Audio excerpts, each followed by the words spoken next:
की दौलत नहीं चाहिए, जम गई है निगाहें तेरे द्वार पर, अब जमाने की दौलत नहीं चाहिए। जम गई है निगाहें तेरे द्वार पर, अब जमाने की दौलत नहीं चाहिए। जम गई है निगाहें तेरे द्वार पर, अब जमाने की दौलत नहीं चाहिए। गोदरे अपनी माता बिठालो, गोदरे अपनी माता बिठालो मुझे, गोदरे अपनी माता बिठालो मुझे, झूठ दुनिया की दौलत नहीं चाहिए। गोदरे अपनी माता बिठालो मुझे, दुनिया की दौलत नहीं चाहिए। गोदरे अपनी माता बिठालो मुझे, दुनिया की दौलत नहीं चाहिए। ईश्वर गुरुदेव भगवान की बोले, हनुमान जी महाराज की। आइए, दो बार भगवान का पावन नाम सभी लोग बोलेंगे। सभी हमारी माताएं बहनें, सभी हमारे भैया दादा लोग अपने सुंदर सुंदर हाथों से ताली बजाते हैं। सब लोग बोलेंगे, फिर उसके बाद में भगवान आवाज लेते जाओ, बहुत और बनाए जाते हैं। साथ में बोलेंगे सभी लोग कि हाय हाय कान्हा तू बड़ा बेदर्दी, हाय हाय कान्हा तू बड़ा बेदर्दी, बड़ा बेदर्दी की बड़ा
करे ना कोई श्रृंगार करे, ना कोई प्रीत करे ना कोई श्रृंगार करे, ना कोई प्रीत करे ना कोई श्रृंगार करे।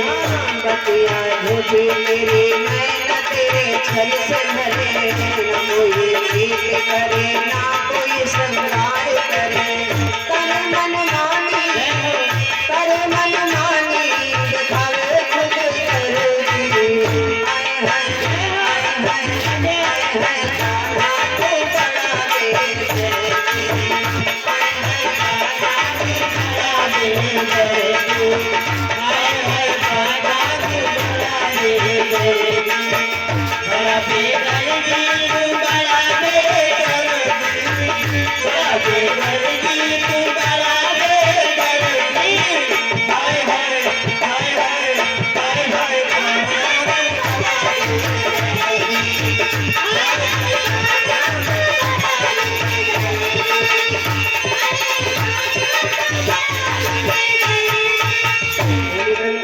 हरिलाल की, बोले शंकर भगवान की।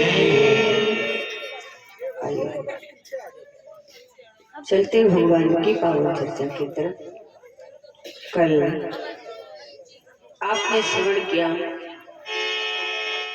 किस प्रकार से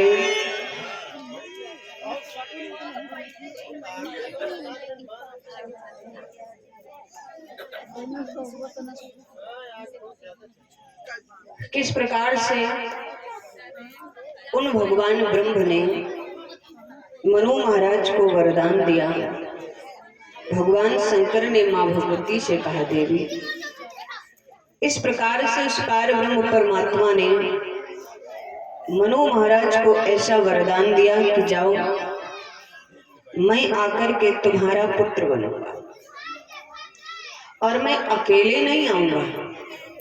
जिस समय ये बात कही कि मैं अकेले नहीं आऊंगा, तो मनु महाराज ने वहां पर पूछा कि महाराज आप अकेले नहीं आओगे, और मांग तो हम आप ही को केवल रहेंगे, तो ये और कौन होंगे? तो कहा 3 हमारे साथ में और आएंगे। मनु महाराज ने कहा ये 3 कौन होंगे महाराज?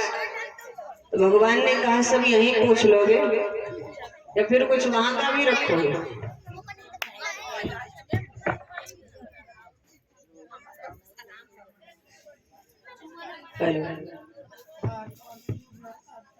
मनु महाराज ने कहा ठीक है प्रभु, जैसी आपकी इच्छा। भगवान शंकर मां भगवती से कहने लगे, देवी तुमने जो प्रश्न किया था कि वो निराकार ब्रह्म जिसका कोई आकार नहीं है, भगवान नारायण ने स्वयं कहा था कि मेरा कोई अपना आकार नहीं, निराकार। वही निराकार ब्रह्म मनुष्य शरीर धारण करके पृथ्वी पर आए।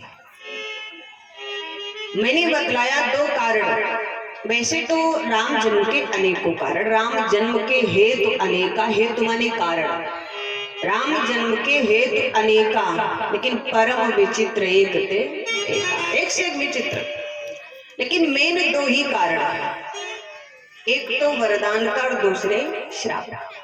सो भवानी ने कहा महाराज चलो वरदान की बात तो खैर समझ में आ गई, आपने सुना दी कथा सो समझ में आ गई, पर श्राप तो कहा श्राप भी दिया है। एक तो नारद बाबा ने दिया, दूसरे एक नारी सती विंदा ने दिया।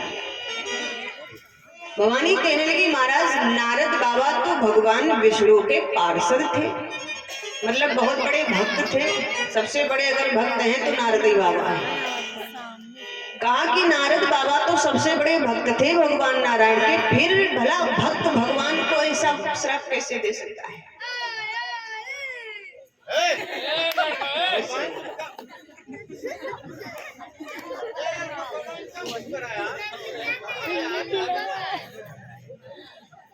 कहा कि महाराज उन्होंने श्राप कैसे दे दिया, क्यों दिया श्राप? श्राप भैया अगर कोई किसी को देता है तो ऐसे थोड़ी दे देगा, कोई बड़ा गंभीर कार्य उसके साथ में कोई घटना घटेगी तभी श्राप निकलेगा, ऐसे तो नहीं निकलेगा। अच्छा एक बात और है, देवता लोग जो हैं, जब देवता किसी पर क्रोधित होते हैं तो उसको श्राप देते हैं, और हम आप जब किसी पर क्रोधित होते हैं तो क्या देते हैं? गाली, गाली देते हैं। ये बात एक ही है, जब देवता किसी पर प्रसन्न होते हैं तो उसको वरदान देते हैं, और जब हम आप किसी पर प्रसन्न होते हैं तो आशीर्वाद देते हैं, बात एक ही है।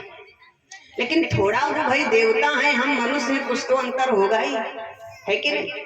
कुछ तो अंतर होगा। देवता जब किसी पर क्रोधित होते हैं तो वो उनको श्राप देते हैं, और हम आप अगर किसी पर क्रोधित होते हैं तो गाली देते हैं, बात एक ही है। और भगवान अगर देवता किसी पर प्रसन्न होते हैं तो वरदान देते हैं, और हम आप किसी पर प्रसन्न होते हैं तो आशीर्वाद देते हैं, बात एक ही है। और हमारा आपका भी आशीर्वाद लग जाता है, जैसे देवताओं का वरदान लग जाता है वैसे हमारा आपका आशीर्वाद भी लग जाता है। लेकिन कब, ये भी समझ लो, आशीर्वाद ऐसे नहीं लगेगा। आशीर्वाद कैसे लगता है? जब हमारा मन प्रसन्न होगा, जब हमारा हृदय प्रसन्न होगा, और जब हृदय प्रसन्न होगा तो तब अगर हम किसी को आशीर्वाद देंगे तो वो आशीर्वाद हमारा लग जाएगा। और मन दुखी हो भैया और हम किसी को आशीर्वाद दें, क्या वो आशीर्वाद लगेगा? लगेगा। जब मन प्रसन्न होगा तभी आशीर्वाद लगेगा। एक बार ऐसे पंडित जी जा रहे थे, एक सज्जन इधर से आ रहे, उन्होंने देखा पंडित जी को, तो सोचा कि भाई पंडित जी प्रणाम कर लिया जाए। उन्होंने क्या किया, पंडित जी को प्रणाम किया। जैसे पंडित जी को प्रणाम किया तो पंडित जी को कोई कष्ट होगा, सो पंडित जी रोते चले आ रहे थे। अब उन सज्जन ने देखा पंडित जी को तो सोचा चलो प्रणाम कर ले, आशीर्वाद मिलेगा। सज्जन ने क्या किया, उनको प्रणाम किया। पंडित जी प्रणाम, जैसे स्त्री बात कही तो कहा खुश रहो खुश रहो। अब उन सज्जन ने पंडित जी के मुख की तरफ देखा, सो पंडित जी की आंखों में आंसू भरे। तो उसी समय सज्जन बोल पड़े, महाराज हम क्या खुश रहेंगे, जब आप ही खुश नहीं हो तो हम कहाँ खुश है। कहने का मतलब ये है, आशीर्वाद तभी लगेगा जब मन प्रसन्न होगा। जब प्रसन्न मन से आशीर्वाद दिया जाता है तो वो आशीर्वाद लग जाता है। और अगर हम आप कहें भैया कि हमारा आशीर्वाद उनको लग गया, तो ये गलत फहमी कभी भी अपने अंदर नहीं आनी चाहिए। हमारी क्या औकात है भैया कि हमारा आशीर्वाद किसी को लग जाए, वो तो भगवान की इच्छा है, वो तो परमात्मा की इच्छा है। भगवान की इच्छा होगी, भगवान ही हमसे कहलवाता है। और जब परमात्मा की इच्छा होती है तभी हमारे मुख से निकला हुआ शब्द सही हो जाता है, सत्य हो जाता है। ये परमात्मा की इच्छा है। आज क्या था, भोले बाबा माँ भगवती से कहने लगे, देवी भगवान नारायण ने कुछ ऐसे कर्म किए नारद बाबा के साथ में, सो नारद बाबा ने उनको श्राप दे दिया। तो कहा महाराज जिस समय नारद बाबा ने श्राप दिया होगा तो क्या नारद बाबा के अंदर जरा भी विचार नहीं आया होगा कि हम भगवान को श्राप दे रहे हैं। इतने बड़े नारद बाबा, जो इतना भी नहीं ध्यान आया कि हम भगवान को श्राप दे रहे हैं। तो भगवान शंकर ने कहा, देवी जब किसी के ऊपर क्रोध का भूत सवार होता है तो फिर बड़ा और छोटा दिखाई नहीं देता।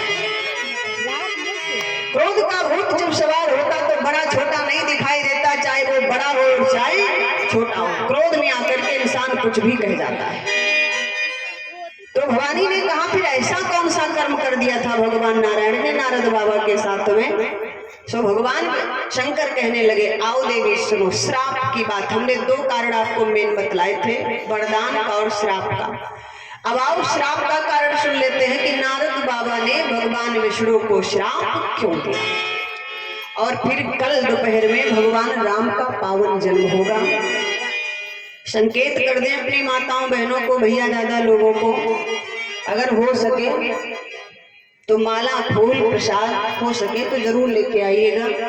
भगवान के जन्म पर आप दान करेंगे, जो अपना दान करना चाहो, आपकी इच्छा, हम क्यों बताएं क्या दान करो क्या ना करो, ये आपकी मर्जी है। और दान में तो सबको चल जाता है, जो भी दान आप कर पाओ, वस्त्र दान, मुद्रा दान, पात्र दान, जो भी आप दान कर पाओ बढ़िया है। क्योंकि अपने घर में जब कहीं पुत्र का जन्म होता है तो मारे गोला बारूद दगत दगत भैया, नहीं दगत है ना।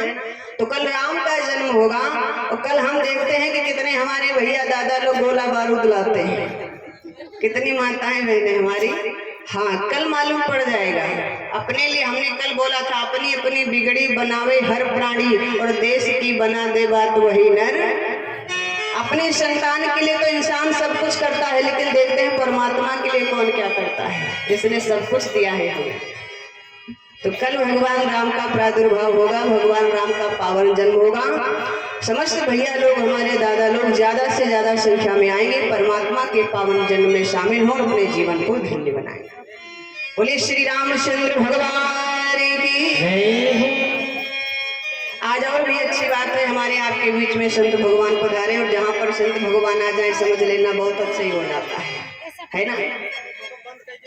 आज भगवान शंकर कहने लगे, सुनो देवी हम तुम्हें बताएं,